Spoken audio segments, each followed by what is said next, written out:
ہو سکتا ہے؟ کیا ہو سکتا ہے؟ یہی کہ میں کربی کا پتہ بتا دوں۔ جلدی کرو، وقت کم ہے، سنگھی گھڑی کی طرف دیکھتا ہوا بولا۔ لیکن اس سے پہلے ناممکن ہے، جب تک میں اپنی دوست کی پوزیشن صاف نہ کر دوں۔ کاؤچن کے علاوہ اور کوئی اس کا ذمہ دار نہیں ٹھہرایا جا سکتا۔ اس کے باوجود بھی کہ کربی میرے گرفت میں آ گیا ہے، عمران اسے گھورتا ہوا بولا۔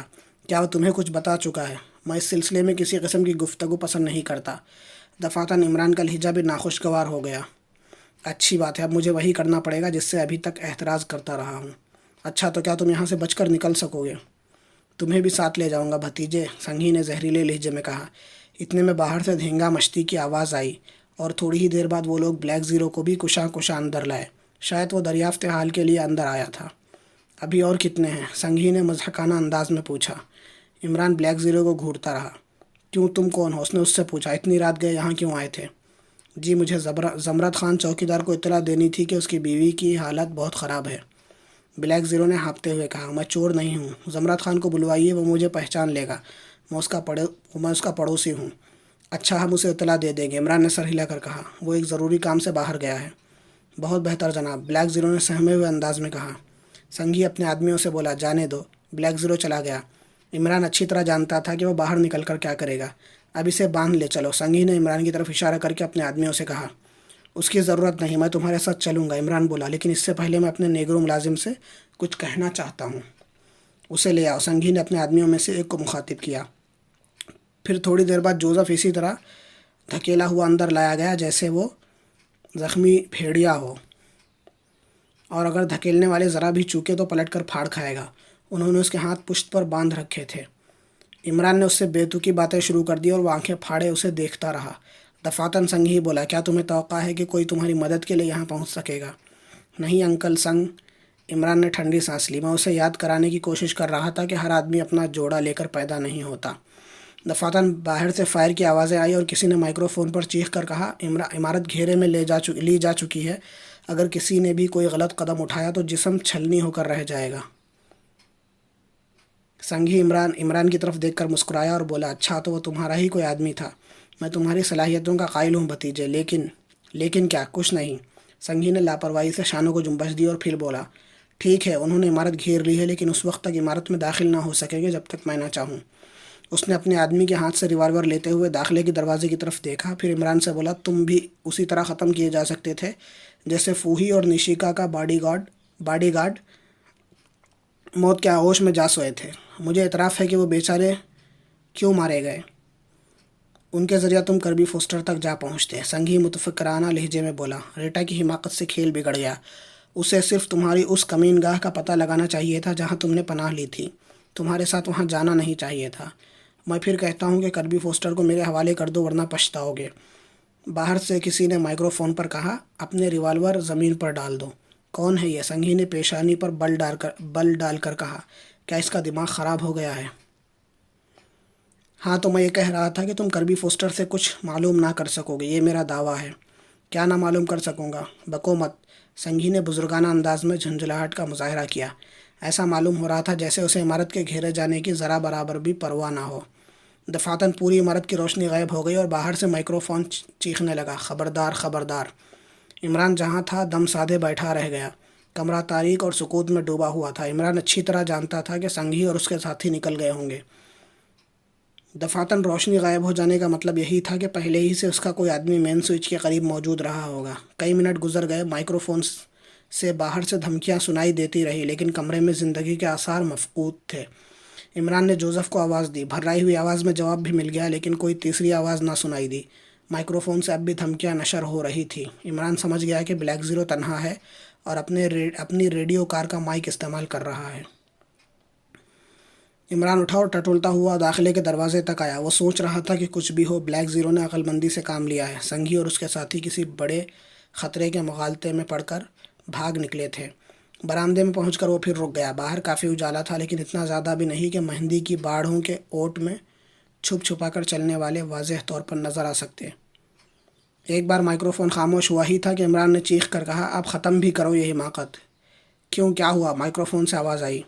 یہاں آؤ، عمران نے بلند آواز میں کہا۔ بلیک زیرو کی ریڈیو کار فراٹے بھرتی ہوئی پورچ میں آ رکی۔ وہ نکل گئے۔ عمران نے کہا، جا کر مین سوئچ آن کرو، ان کا کوئی آدمی پہلے سے وہاں موجود تھا۔ بلیک زیرو گاڑی سے اتر کر عمارت میں داخل ہو گیا اور تھوڑی دیر بعد کھڑکیوں میں روشنی نظر آنے لگی۔ عمران اندر گیا۔ جوزف فرش پر اوندھا پڑا دانت پیس رہا تھا۔ بلیک زیرو نے اس کے ہاتھ کھولے اور وہ غراتا ہوا اٹھ بیٹھا۔ باس، انہوں نے بے خبری میں پیچھے سے حملہ کیا تھا۔ کوئی بات نہیں، عمران نے کہا، اب جا کر سو جاؤ۔ وہ کون تھا باس؟ مجھے بتاؤ۔ میں کہہ رہا ہوں سو جاؤ جا کر۔ جوزف چپ چاپ چلا گیا۔ عمران خاموش کھڑا کچھ سوچتا رہا۔ دفعتاً فون کی گھنٹی بجی اور اس نے ریسیور اٹھا لیا۔ اس کی ہیلو پر دوسری طرف سے آواز آئی، مظلوم چچا، تمہارا وہ آدمی جو کربی فوسٹر کے بنگلے کی نگرانی کر رہا تھا، چار دیواری کے ساتھ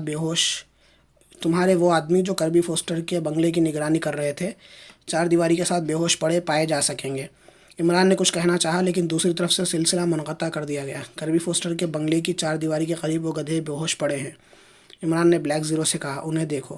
اوہ، تبھی تو جواب نہیں ملا تھا۔ بلیک زیرو نے سر ہلا کر کہا، میں نے ان میں سے کسی کو متوجہ کرنے کی کوشش کی تھی۔ اگر ایک بھی مل گیا ہوتا تو اس وقت حالات دوسرے ہوتے۔ بجائے ارشاد فرمایا۔ عمران کے لہجے میں طنز تھا۔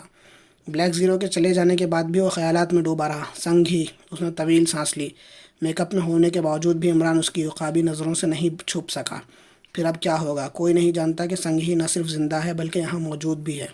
اب اسے کیا کرنا چاہیے؟ ٹھیک ہے، یہاں اس کی موجودگی راز ہی رہنی چاہیے، ورنہ خواہ مخواہ ہراس پھیلے گا، اور وہ تو تھا ہی اس قسم کا آدمی۔ ہراس پھیلا کر اطمینان سے شکار کھیلنا اس کا محبوب مشغلہ تھا، لیکن اب وہ کہاں مل سکے گا؟ اب اس عمارت سے نکلے ہوئے ہر آدمی کی نگرانی کی جائے گی۔ ہو سکتا ہے اس وقت بھی بلیک زیرو کا تعاقب کیا گیا ہو۔ اس کے سارے آدمی سنگھی کی نظروں میں آ چکے ہیں۔ پھر دانش منزل تک پہنچنے کی کیا صورت ہوگی؟ وہ نہیں چاہتا تھا کہ دانش منزل بھی ان کی نظروں میں آ جائے۔ وہ تیزی سے اس کمرے کی طرف بڑھا جہاں ٹرانسمیٹر تھا۔ ٹرانسمیٹر پر بلیک زیرو کو متوجہ کیا۔ جس کار میں بلیک زیرو یہاں سے گیا تھا ٹرانسمیٹر بھی رکھتی تھی۔ دیکھو، اس نے اس سے کوڈ ورڈز میں مخاطب کیا، انہیں دانش منزل کی طرف نہ جانے دینا، اور تم بھی مت جانا۔ ان سے کہنا کہ وہ اپنی قیام گاہوں پر جائیں اور تم سیدھے یہیں چلے آنا۔ Over and all. تہہ خانے میں دوسرے ملازمین بھی جکڑے پڑے تھے جنہیں ایک ایک کر کے جوزف رہا کر رہا تھا۔ ان کے بیانات کے مطابق وہ سبھی بے خبری میں مارے گئے تھے۔ عمران انہیں تسلیاں دیتا ہوا پھر ڈرائنگ روم میں آ بیٹھا۔ سمجھ میں نہیں آ رہا تھا کہ اب اسے کیا کرنا چاہیے۔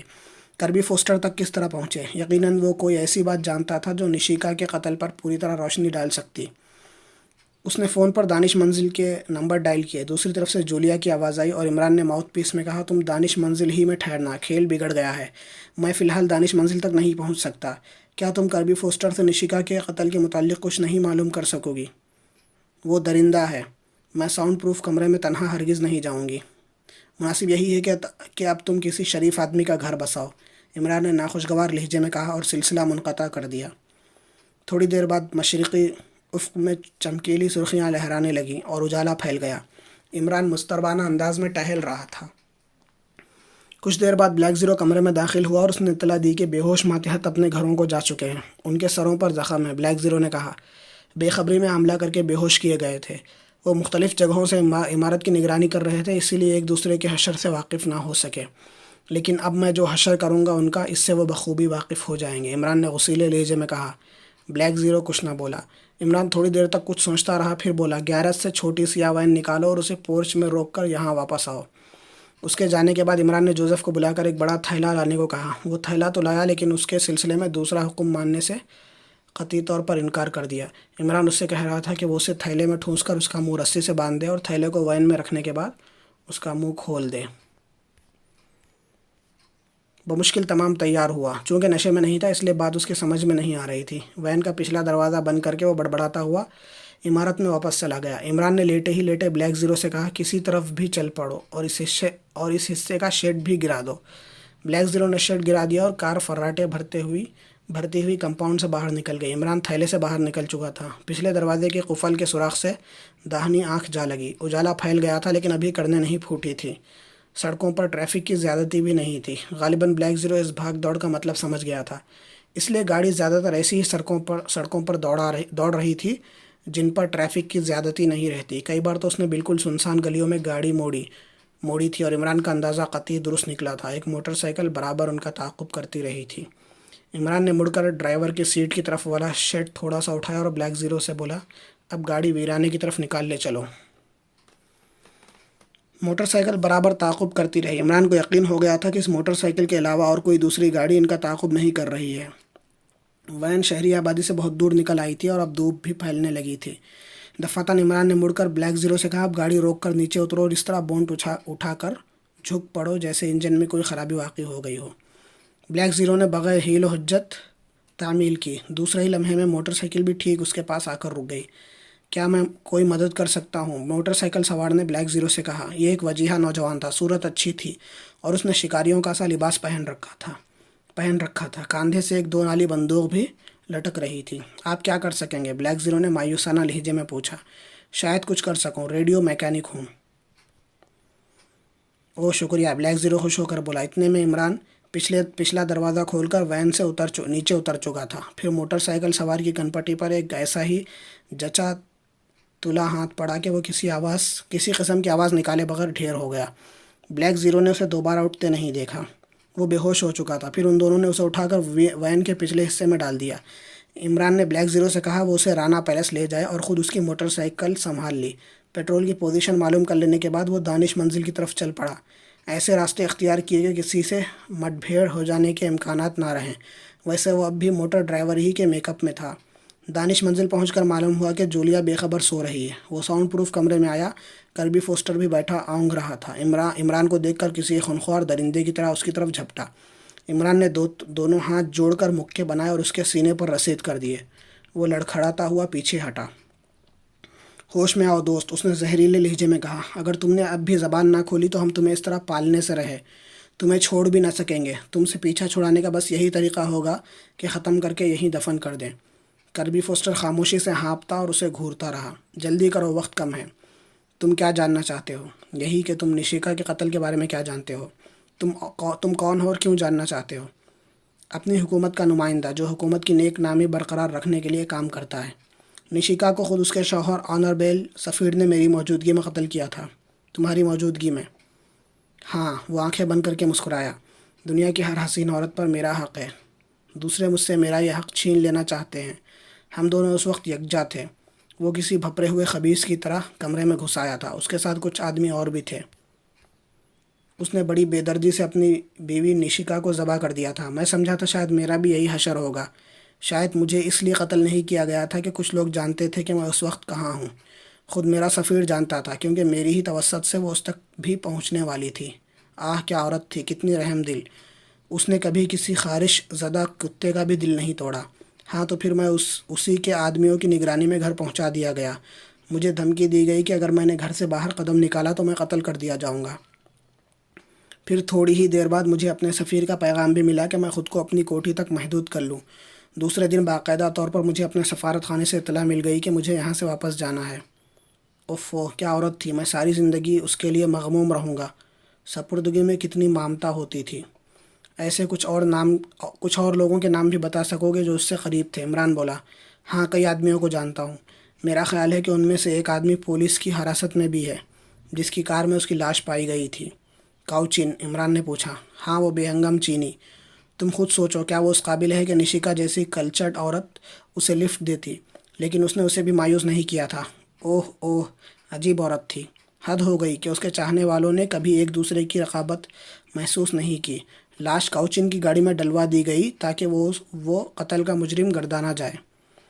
عمران نے اس سے پھر کچھ نہیں پوچھا۔ وہ سوچ رہا تھا کہ اس کا بیان وزارت خارجہ کے سیکریٹری اور برازیل کے سفارت خانے کے کسی ذمہ دار آفیسر کے سامنے ریکارڈ کیا جانا چاہیے۔ کربی فوسٹر کو شراب میں پھر بے ہوشی کی دوا دی گئی۔ عمران جانتا تھا کہ ہوش و حواس میں وہ دشواریاں پیدا کرے گا۔ بے ہوشی کی حالت میں اسے سر سلطان کے دفتر تک لے گیا۔ فون پر پہلے ہی انہیں اطلاع دے چکا تھا اور یہ بھی کہا تھا کہ برازیل کے سفارت خانے سے جسے مناسب سمجھے بلوا لیں۔ وہاں سفارت خانے کے 2 ذمہ دار آفیسر نظر آئے۔ کربی فوسٹر نے ہوش میں آنے کے بعد ہنگامہ برپا کرنا چاہا، لیکن اس کے سفارت خانے کے آفیسر جو بے حد سنجیدہ نظر آ رہے تھے مانے ہوئے اور اسے اپنا بیان باقاعدہ طور پر ریکارڈ کرانا پڑا۔ اس کے بعد عمران نے اس سے ان لوگوں کے متعلق پوچھا جو قتل کے سلسلے میں نشیکا کے شوہر کے معاون بنے تھے، اور اس نتیجے پر پہنچا کہ سنگھی جائے واردات پر موجود تھا، لیکن اس نے گفتگو میں ایک بار بھی سنگھی کا نام نہیں لیا۔ وہ یہاں اس کی موجودگی کا علم فی الحال اپنی ہی ذات تک محدود رکھنا چاہتا تھا۔ ضروری کارروائی کے بعد کربی فوسٹر کو اپنے آدمیوں کے ساتھ جانے کی اجازت دے دی گئی۔ اب عمران اور سر سلطان کمرے میں تنہا تھے۔ تم نے بڑا کام کیا، انہوں نے طویل سانس لے کر کہا، مگر بڑی دشواریاں ہیں، یہ واقعہ منظر عام پر نہیں لایا جا سکے گا۔ میں سمجھتا ہوں، عمران سر ہلا کر بولا، لہٰذا اب اسے بھول جاؤ، اس کی رہائی کی بھی تدبیر ہو جائے گی اور بظاہر ہماری حکومت اصل قاتل کا پتہ لگانے میں ناکام ہو جائے گی۔ ٹھیک اسی وقت فون کی گھنٹی بجی۔ سر سلطان نے ریسیور اٹھایا اور پیشانی پر شکنے ڈالے سنتے رہے۔ کبھی کبھی ایسا معلوم ہوتا جیسے خود بھی کچھ کہنا چاہتے ہوں، لیکن پھر جلدی سے سر ہلاتے ہوئے ہاں ہاں کرنے لگتے۔ آخر کار وہ ریسیور رکھ کر عمران کی طرف مڑے۔ تم نے دیکھا، یہ نشیکا کا قاتل بول رہا تھا، اسے معلوم ہو چکا ہے کہ کربی فوسٹر یہاں تھا۔ وہ کہہ رہا تھا کہ اس معاملے کی پبلسٹی نہ کی جائے، بہت ہی رازدارانہ طور پر اس کی حکومت کو اطلاع دی جائے، ورنہ اگر اس کی حکومت میں اصل قاتل کی پبلسٹی ہو گئی تو ہو سکتا ہے کہ حکومت ہی بدل جائے۔ کیا سمجھے؟ اس کی حکومت بھی اصل قاتل کا نام ظاہر نہ ہونے دے گی۔ نشیکا اپنے ملک میں بہت مشہور تھی، بے حد مقبول۔ تم اس کی مقبولیت کا تصور بھی نہیں کر سکتے۔ مجھے ضرورت بھی کیا ہے تصور کرنے کی؟ عمران نے لاپرواہی سے شانوں کو جنبش دیتے ہوئے کہا۔ میں جانتا ہوں کہ حکومتوں سے سرزد ہونے والے جرام نہیں، حکمت عملی کہلاتے ہیں۔ جرم تو صرف وہ ہے جو انفرادی حیثیت سے کیا جائے۔ پھر وہ اٹھ گیا۔ سر سلطان نے کہا، بیٹھو بیٹھو۔ نہیں شکریہ، موڈ خراب ہو گیا ہے۔ وہ باہر آیا لیکن سوچ رہا تھا کہ اب راتوں کی نیند حرام ہو جائے گی۔ یہ قصہ تو کسی نہ کسی طرح ختم ہوا، لیکن سنگھی اس سے نپٹنا آسان کام نہ ہوگا، اور پھر اب یہ ٹکراؤ نجی حیثیت کا ہوگا۔ وہ اپنے ماتحتوں سے بھی مدد لے سکے گا یا نہیں؟ اس نے لاپرواہی سے شانوں کو جنبش دی اور سوچنے لگا کہ سر سلطان کی دم نکل آئی تو کیسی رہے۔ وہ رانا پیلس آیا۔ یہاں بلیک زیروس موٹر سائیکل سوار سمیت موجود تھا۔ عمران نے موٹر سائیکل اس کے حوالے کی اور اس کی غضبناکی کو نظر انداز کر کے بائیں آنکھ دباتا ہوا بولا، شوق سے پولیس اسٹیشن پر رپورٹ درج کرا دو۔ میرا نام علی عمران MSc DSc آکسن ہے۔ وہ اسے دھمکیاں دیتا ہوا چلا گیا۔ پھر کچھ دیر بعد فون کی گھنٹی بجی۔ عمران نے ریسیور اٹھایا اور دوسری طرف سے آواز آئی، اب بہت محتاط ہو کر گھر سے قدم باہر نکالنا۔ اس کی آواز بے حد خوفناک تھی۔ دوسری طرف سے سلسلہ منقطع ہو جانے کے بعد ہی عمران نے ریسیور رکھا اور سامنے والی دیوار کو آنکھ مار کر مسکرانے لگا۔ تیسرے دن اخبارات میں ایک خبر تھی جس کے مطابق کاؤچن بے گناہ ثابت ہوا تھا۔ کسی نے اسے پھنسانے کی کوشش کی تھی۔